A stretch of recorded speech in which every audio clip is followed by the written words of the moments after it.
Welcome to 2026, new year, new energy, where Bitcoin is blasting off. In the first 5 days alone, Bitcoin has surged nearly 6%, climbing from 87.5K to, well, what was it, 93K?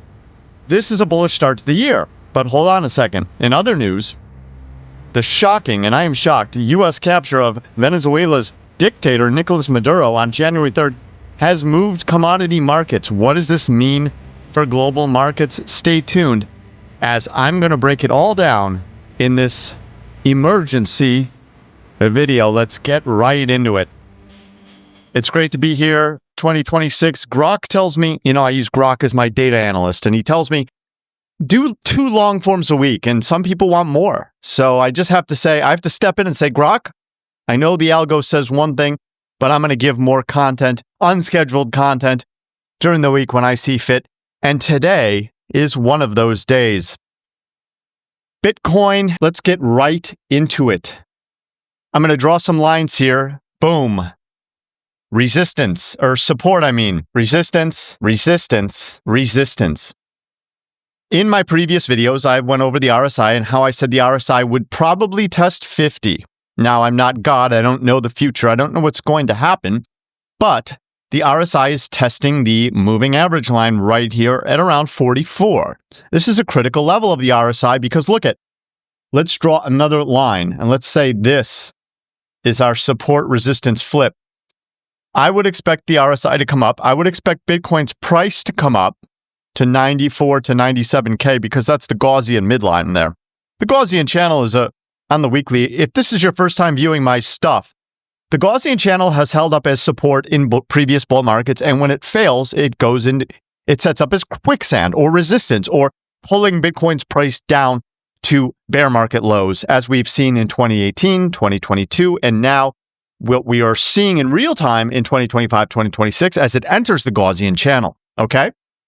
So, as a trader, as somebody that speculates both on the bear and the bull side, I am looking for levels to break. I am not concerning myself with this indecision here. I'm watching it every day. I'm reporting it to you. And I'm not really doing much. I'm in cash.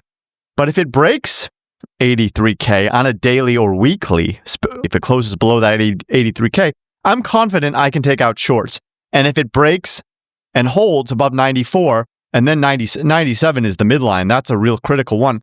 But the real bull indicator for me to flip totally gung-ho bullish is to get back out of the Gaussian top line, whether that happens in 2027 or 2028 or 2026. That's up to the market. It's not up to me. I just get bullish when that happens. I don't predict bottoms.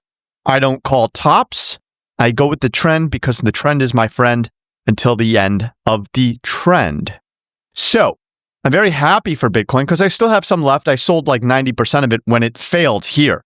When it failed and closed in, I sold all my Bitcoin, sold all my alts, and I did not participate in this move down. But if we get out of this move and we come up above here, and let's say we do this, then I'll get really bullish and party everybody. It's the party's on.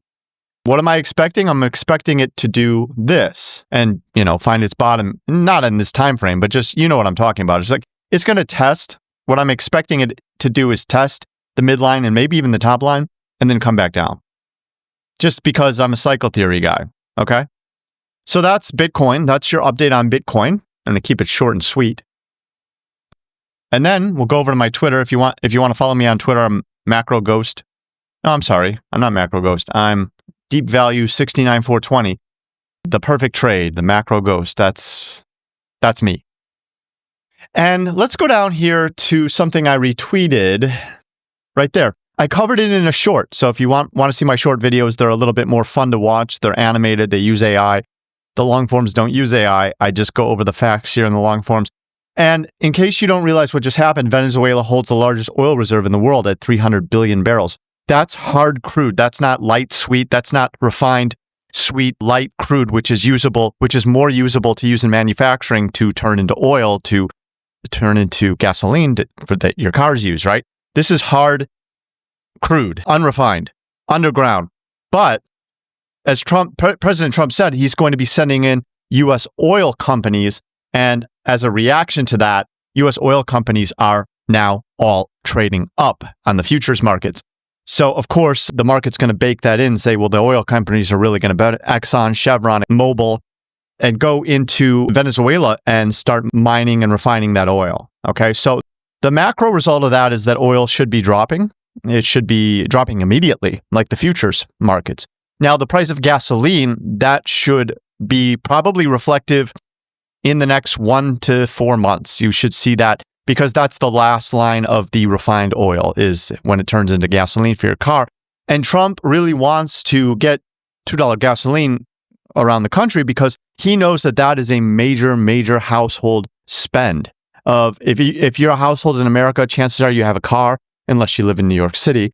But the majority of Americans own a car, maybe 2 cars, and they spend X amount on mortgage, which is their highest expense, food, which is probably second highest, and then gasoline and electric and their utilities, which is probably third highest. So it's a significant spend, and it's totally inelastic, which means it doesn't matter what the price does, you need your car and you're going to spend on gasoline. Trump wants that to come down. So this is why, the why behind all the news, what you're seeing today of oil's going to come down and that's great, that's bullish for the economy. That kind of is because you, the consumer, it saves you at the end of the supply chain, it saves you expense. And that's what the government wants. Okay. And then in another news that I put a short together on is that Venezuela has so much gold, like tens of thousands of tons, right?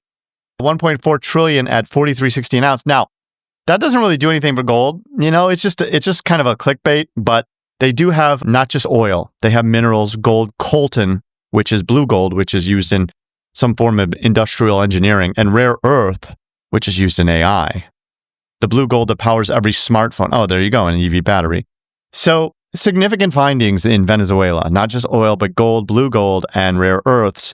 And net bullish. I mean, this is, if everything is neutral from this day forward for the rest of the year, the bull market should continue for the macro bull market. And as far as Bitcoin goes, I just use charts. I don't know. I think 2018 is down, 2022 is down, 2014 is down. I would think 2026 would be down, but I don't know. I'm just guessing. So we're going to watch this really closely, and then we will report back to you with any discoveries that I have. That's the show. I'm going to link some links here at the end for you guys to watch, and leave a comment, like, subscribe, and tell me what you want me to cover, and I'll cover it. I have 25 plus years.